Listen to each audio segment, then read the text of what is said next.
Malaysia calling visa নিয়ে দারুণ একটি সুখবর চলে আসলো। হ্যাঁ, আপনারা ঠিকই শুনেছেন, মালয়েশিয়া কলিং ভিসা নিয়ে অনেকদিন পর দারুণ একটি সুখবর পেয়ে গেলাম।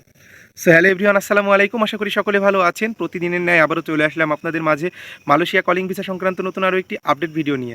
হ্যাঁ ভাই, আপনারা ইতিমধ্যে ঠিকই দেখেছেন এবং ঠিকই বুঝে ফেলেছেন। আজকে মালয়েশিয়া কলিং ভিসা নিয়ে আপডেট দিব এবং মালয়েশিয়া কলিং ভিসা নিয়ে একটা গুরুত্বপূর্ণ আপডেট চলে এসেছে এবং এই আপডেটটা আমি চাই যে আপনারা সকলে জানুন। এবং বর্তমান সময়ে মালয়েশিয়া কলিং ভিসা কিন্তু খোলার একটা দ্বার প্রান্তে পৌঁছে গিয়েছে এবং মালয়েশিয়া কলিং ভিসা নিয়ে কিন্তু আপনারা অনেকে অনেক জায়গা থেকে আপডেট দেখছেন। তো আজকের ভিডিওটি অত্যন্ত গুরুত্বপূর্ণ সহকারে দেখবেন ইনশাল্লাহ। আজকের ভিডিওর মাধ্যমে আপনারা খুঁটিনাটি সকল বিষয় জানতে পারবেন। সো চলুন, বেশি কথা বাড়াবো না, আজকে মূল আলোচনায় ফিরে যাই।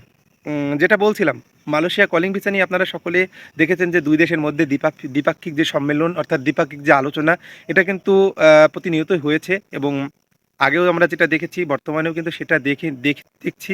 অর্থাৎ দুদিক থেকে যদি বলা যায়, বর্তমান সময়ে একটা গুরুত্বপূর্ণ যে একটা আপডেট এসেছে সেটা হচ্ছে ইন্টারন্যাশনাল লেবার অর্গানাইজেশন অর্থাৎ আইএলও সংস্থা থেকে এক ঝাঁক প্রতিনিধি দল বাংলাদেশে অবস্থান করেছিল দু একদিন আগে। অর্থাৎ সেখানে কিন্তু তারা উল্লেখ করেছে যে প্রত্যেকটা কান্ট্রি থেকে মালয়েশিয়া যেতে যেমন টাকা বা যেমন অর্থ ব্যয় হয় সেটা ৭৯,০০০ অর্থাৎ ৮৯,০০০ এরকম ১ লাখের নিচে খরচ হয়। সেখানে কিন্তু বাংলাদেশিদের অর্থাৎ যারা বাংলাদেশ থেকে মালয়েশিয়ায় যায় তাদের কিন্তু ৫ থেকে ৬ লক্ষ টাকা বিভিন্ন রিক্রুটিং এজেন্সি, বিভিন্ন দালালরা কিন্তু খেয়ে ফেলে।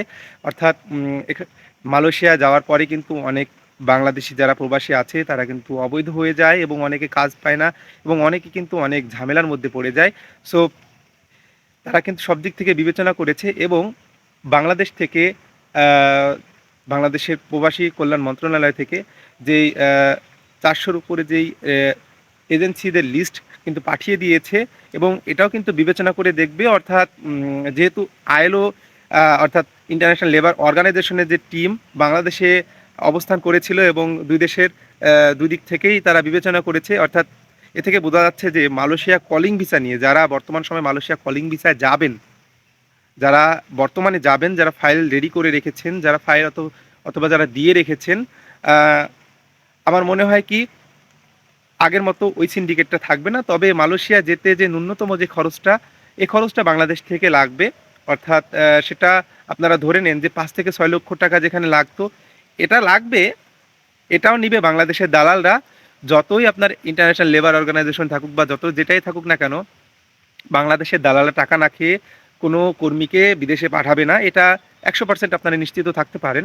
তবে যদি সরকার যদি এটার দায়িত্ব নেয় অর্থাৎ সঠিকভাবে অর্থাৎ বিবেচনা করে দক্ষ ট্রেনিংয়ের ব্যবস্থা করে অর্থাৎ দক্ষতা অর্জন করে যদি কোনো কর্মীকে প্রেরণ করে অর্থাৎ সরকারি কোনো মাধ্যমে, সেক্ষেত্রে দেখা যাচ্ছে যে সিন্ডিকেটের মাত্রাটা কিছু অংশে কমবে বলে আশা করা যায়। সো যেটা বললাম যে মালয়েশিয়া কলিং ভিসা হয়তোবা অনেকেই আইডিয়া করছে যে সামনে মাসে অর্থাৎ ঈদের পরে খুলবে। আসলে এটার স্পেসিফিকভাবে কোনো ডেডলাইন নাই। তবে এতটুকু আইডিয়া করা যায়। সো এতটুকুই বলবো, আপনারা একটু ধৈর্য ধরেন। মালয়েশিয়া কলিং ভিসা নিয়ে আরও আপডেট আসবে। অর্থাৎ যেহেতু খোলার দ্বার প্রান্তে পৌঁছে গিয়েছে, এখন কি পরিমাণ কর্মী যায় এটা আমরা দেখব এবং কিভাবে কর্মীগুলো তারা নেয়, বাংলাদেশ থেকে কিভাবে তারা কর্মীগুলো প্রেরণ করে এটাও আমরা দেখব। সো আরও আপডেট পেলে অবশ্যই আপনাদের সামনে নিয়ে আমি হাজির হব। সো আজকে এই পর্যন্ত। সকলে ভালো থাকবেন, সুস্থ থাকবেন।